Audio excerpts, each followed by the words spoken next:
So, I want to talk about the science of change because we can't really talk about how to navigate change unless we understand how humans respond to change. And so, what's really interesting is that we have a biological response to change.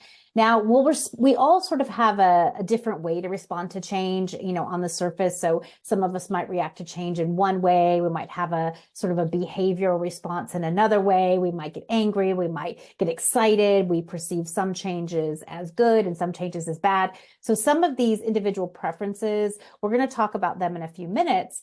But really, on a biological level, we all have a common response to change. And so our brains and bodies and nervous systems are full of complex processes. And most of these processes that are happening under the surface are unconscious, they're instant, they're automatic. Well, guess what? Our biological response to change is also instant, automatic, and unconscious. So often we're trying to control how we're responding to change, but actually we have these initial and automatic responses to change. And so really this is why, right? I want to kind of talk about why do we have this kind of overall biological response to change? If you're human, this is the way your body responds to change. So the brain and the body really have one primary job, and that primary job is survival, right? We are designed to survive, which is really important. And so there are certain things that characteristically ensure survival. Predictable patterns ensure survival. Certainty ensures survival.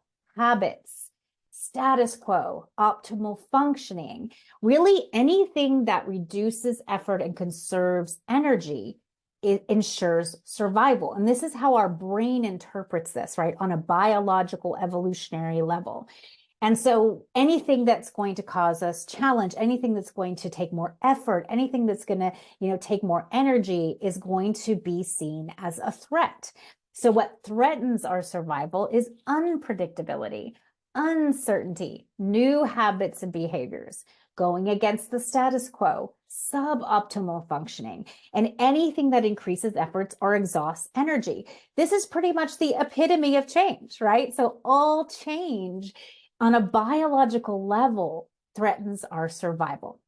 And so it's important that we understand this, right? And so individually, on a biological level, our nervous system is designed to detect changes. We detect it in our body, we detect it in our environment, and automatically, without conscious thought, we determine threats. And the body reacts immediately.